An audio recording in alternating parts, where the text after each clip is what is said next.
Good morning dear students. Online कक्षा में आपका स्वागत है। आज की कक्षा में नदी के द्वीप कविता का भावार्थ हम आपको समझाएंगे। उसके पहले नदी के द्वीप रचनाकार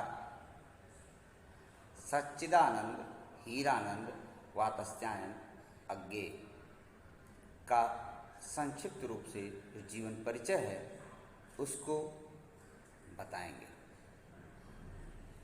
देखिए, अज्ञेय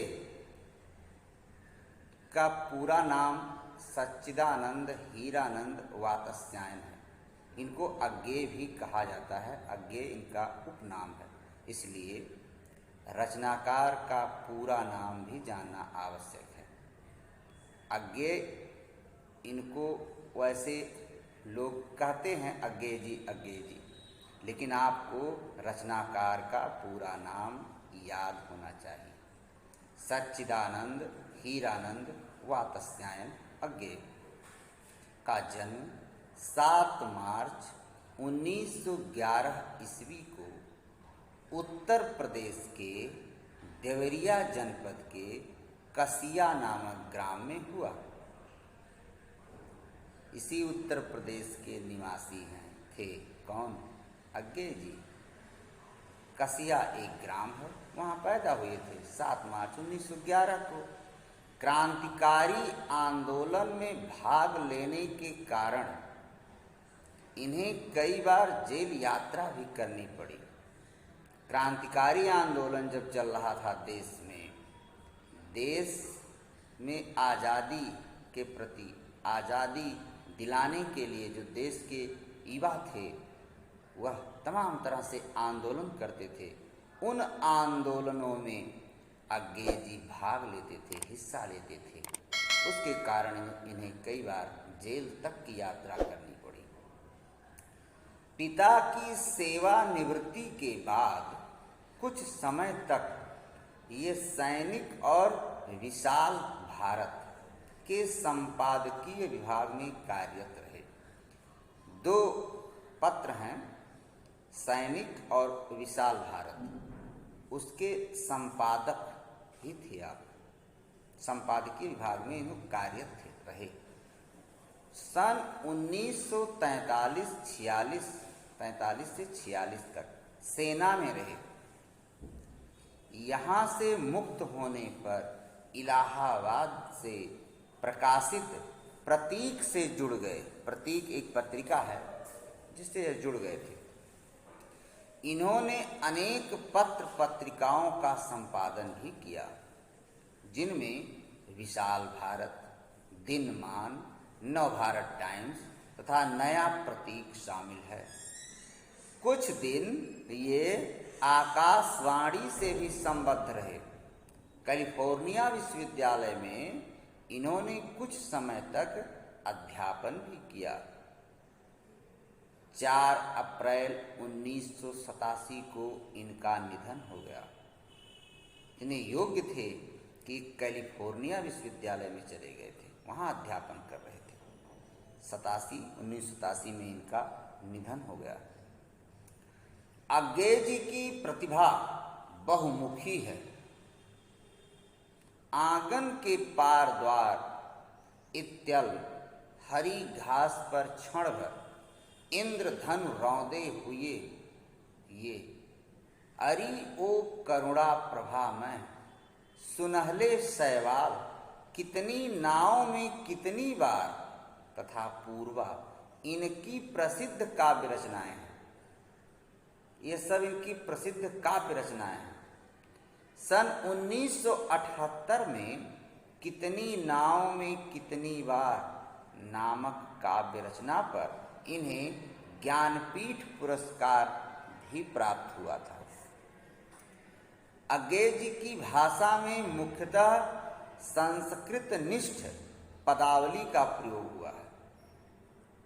जो अज्ञेय जी की भाषा है वह भाषा संस्कृत निष्ठ तत्सम शब्द खड़ी बोली के लिए जाने जाते हैं। इनकी जो भाषा है वह साधारण पाठक के समझ से थोड़ा ऊपर है, साधारण पाठक के समझ से बाहर।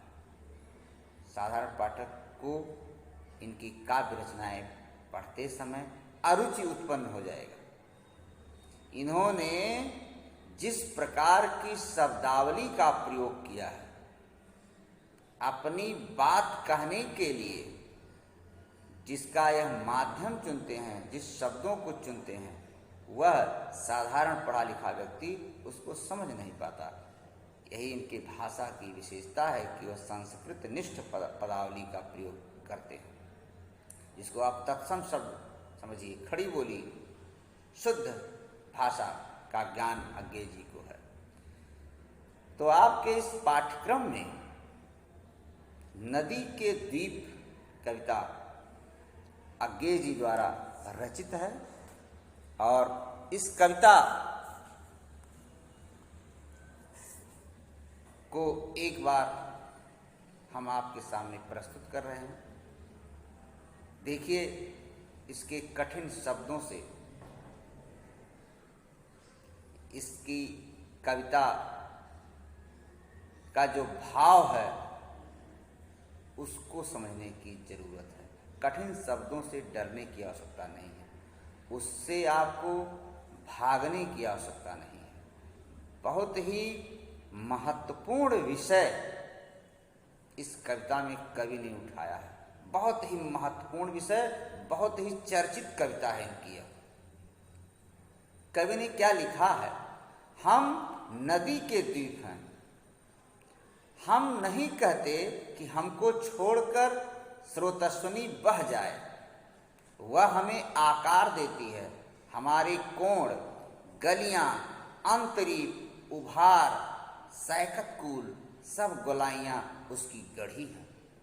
माँ है वह, इसी से हम बने हैं, किंतु हम हैं दीप, हम धारा नहीं हैं। स्थिर समर्पण है हमारा, हम सदा से दीप हैं स्रोतस्विनी के, किंतु हम बहते नहीं, क्योंकि बहना रेत होना है। हम बहेंगे तो रहेंगे ही नहीं, पैर उखड़ेंगे, पल्लवन होगा, ढहेंगे, सहेंगे, बढ़ जाएंगे, और फिर हम पूर्ण होकर भी कभी क्या धार बन सकते? रेत बनकर हम सलिल को तनिक गंदला ही करेंगे, अनुपयोगी ही बनाएंगे। दीप हैं हम, यह नहीं है शाप, यह अपनी नियति है। हम नदी के पुत्र हैं, बैठे नदी की क्रोड में। वह बृहत भूखंड से हमको मिलाती है और वह भूखंड अपना पितर है। इस प्रकार ये पूरी कविता आपके सामने प्रस्तुत है। इसका आशय समझिए। कवि ने इस कविता को प्रतीक के माध्यम से अपनी बात प्रस्तुत किया है। इस कविता में प्रतीक क्या है?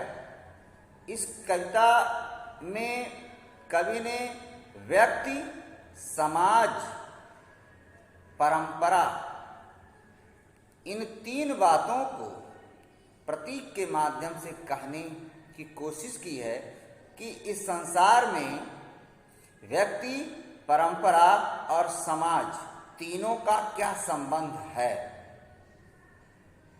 उसको किस प्रकार कवि ने कहा?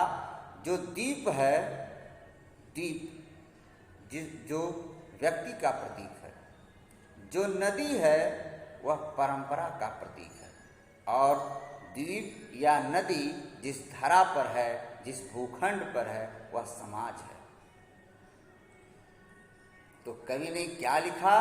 हम नदी के द्वीप हैं। हम मतलब व्यक्ति, प्रत्येक व्यक्ति उस द्वीप की तरह है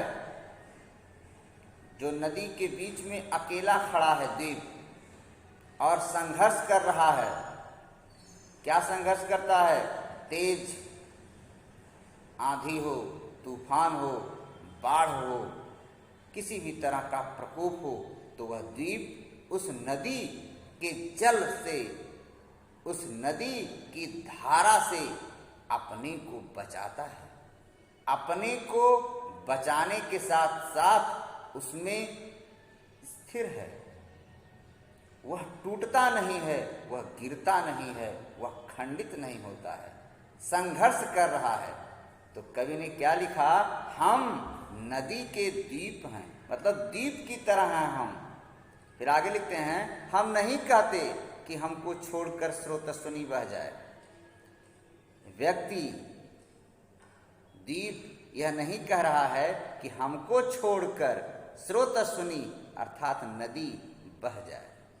द्वीप यह कभी नहीं चाहेगा कि नदी उससे अलग हो जाए। क्यों? वह हमें आकार देती है।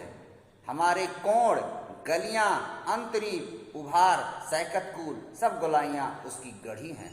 मतलब द्वीप का जो निर्माण हुआ है, जो उसके किनारे, कोण मतलब जो उसके किनारे किसी भी तरह की जो आकृति बनी हुई है, जो उसमें गलियां हैं, जो उभार है, अंतरीप, द्वीप, सैकतकूल जो बालू रेत का जो किनारा है, वह सब किसकी देन है?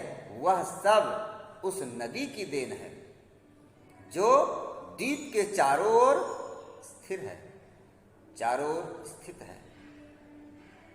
अर्थात जो व्यक्ति है, जो व्यक्ति का निर्माण हुआ है, वह भी परंपरा के द्वारा हुआ है। सबकी परंपराएं अलग अलग हैं, सब एक परंपरा में पूरा विश्व नहीं है। सबकी परंपराएं अलग अलग हैं और सब अपनी परंपरा को लेकर उसका निर्वाह करते हैं, उसका वहन करते हैं, उस द्वीप की तरह, उस व्यक्ति की तरह। फिर आगे कवि ने लिखा, माँ है वह। कौन माँ है? नदी, जिससे हमारा निर्माण हुआ है, इसी से हम बने हैं। किंतु हम हैं द्वीप, हम धारा नहीं हैं, हम एक व्यक्ति हैं, हम परंपरा नहीं हैं, हम धारा नहीं हैं। धारा तो कोई और है। धारा कौन? धारा परंपरा है।